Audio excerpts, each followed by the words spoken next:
Hey guys, this is Chris here again.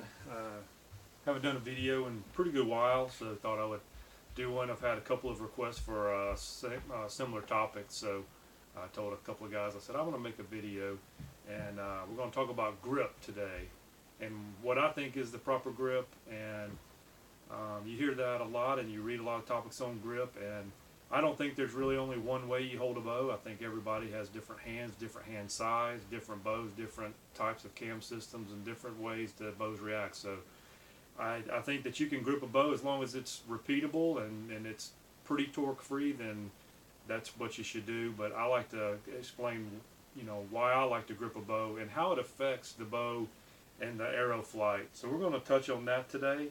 Today is Memorial Day, so happy Memorial Day to everyone. But let's get started about that topic in grip. So I've got my paper here and I've got a few bows, so I'm going to go over some things and what I like to look for in a grip and how I do it and how you can move your hand around on the bow and use that to manipulate arrow flight. So while we will discuss that, I'm going to just show you like what I do. And we're going to get into a couple of dynamics about the bows and the cam system as far as the way the bow reacts when it's at brace and full draw, because the riser moves and that's riser torque, and I've talked about that in videos in the past, but that's important to grip, the riser torque is. So let's explain what riser torque is. I'm going to grab this bow and I'm going to get right in front of the, hopefully I can get a little closer and get in focus. But riser torque, what it is when you draw your bow back from brace and the limbs start to preload, there's more tension on these cables during the draw cycle, and the most tension at full draw when the limbs are most preloaded. When that's the case, because this cable guard is offset to one side, and I've talked about this before, this riser turns and it pulls these cam systems, and that's why the cams move during the cycle. So on a right-handed bow, I'm right-handed, this riser will naturally turn this way. I'm making it dramatic because it doesn't turn that much, but it does turn. It turns enough that you can notice it. If you've ever been at full draw and you've looked down at your arrow and it looks like it's pointing to the left a little bit, it's because the riser is really pointing to the right in your hand. And that's another reason a lot of times your string and your pins are not in line. Your pins are normally to the left. And that's because as this thing rotates on that axis, the center shot is actually lined up because the riser is spinning. So that's important to realize when you draw this bow back, and I'm hoping this is straight, that this thing starts moving this direction. And there's some videos on YouTube that demonstrate that. Somebody has done it in a draw board with some lasers, and you can see the bow moving around this direction. But it's important to understand why it moves that way and what happens with the grip. So let's take a look at the grip and what it does. And I like to shoot, I'm going to hold this here, I like to shoot off of this thumb pad here. And the reason that I like that, and you see a lot of professional shooters shoot that, John Dudley shoots that way, and he's one of the best archers in the world. But that thumb pad is round, and that's a big muscle there. And it acts like a fulcrum, if you're familiar with that term from some physics. But a fulcrum is basically the middle of a seesaw. And so it's like a point, and things can pivot on it. And that's basically what that fat pad on your thumb acts like. A lot of people want to shoot in this V line of their grip right here. And that's the way we did it probably in the 90s.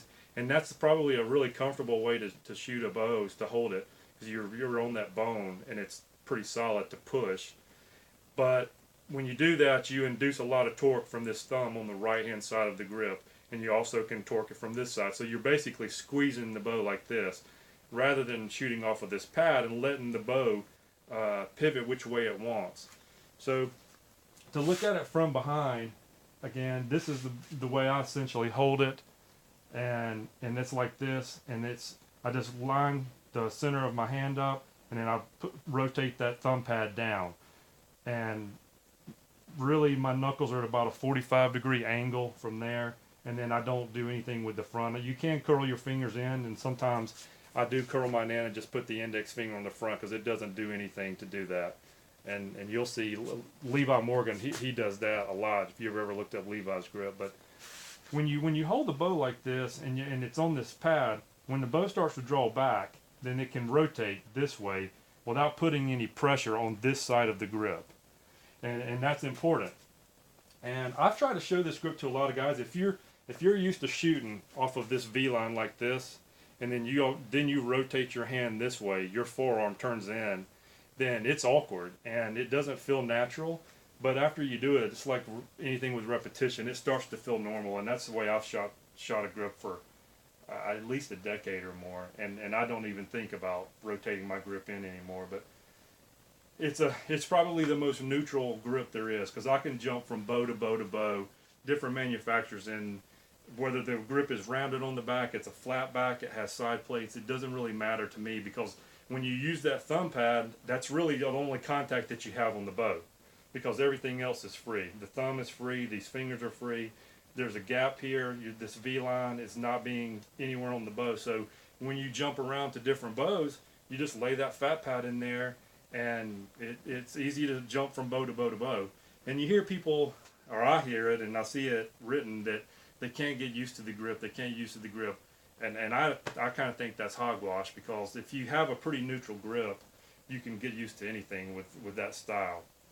But let's talk about the way your grip actually affects your arrow flight, because I'm not an opponent of actually moving your grip just a very minute amount on the thumb pad on the back.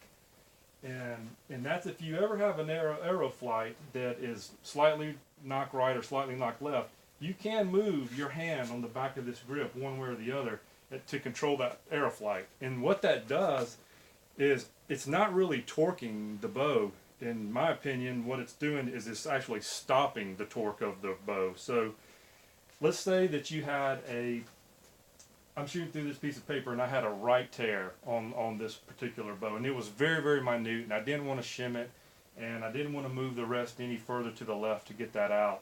Then what you can do is you basically move your grip in the direction of the tear. It's kind of like shimming cams.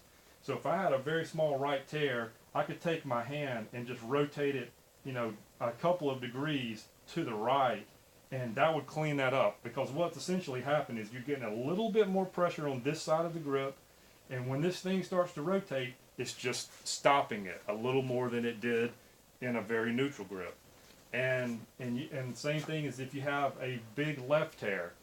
If you rotate this grip this way left this way and there's no torque over here, it can help clean up a left tear. So keep that in mind. If you've got a really, really small tear and you want to kind of experiment with your grip, just follow whichever way it's tearing with this hand. So you're not necessarily going back to the V line. All you're doing is moving it on the thumb pad just a very small amount like this. And I do that a good bit just to show people that how effective it can be. And it's not going to clean up a huge tear, but if you've got a small tear, and I just did this one a second ago because I'm going to put the camera up here and show you this piece of paper. Sorry about that. That particular, the one hole in the very top has a slight knock right. So then I basically shot the one to the right after. I just moved my grip a little bit to see if I could clean it up, and it did. And that's about all you're going to clean up with the grip. I mean, that's probably not maybe an 1/8 of an inch tear on that one in the middle. And that cleaned it up, just moving it a very, very minute amount. So keep that in mind when you're experimenting with your grip, when you're shooting through paper. Just give it a try and experiment. And people ask me a lot of times, say, how do you learn this stuff? And it's really just doing this. It's getting in here and shooting through a piece of paper, do something different, shoot and look at the reaction. It's no different than when you tune the bow and you make a change. You shoot through here and you see what happens, and eventually you start to understand, well, if I do this, it's going to go that way. If I move it this way, it's going to go that way. And I urge everyone to do that type of tuning. So I hope this helps with grip and what happens and how you can control that. If anyone has any questions, just ask on the page. Thanks.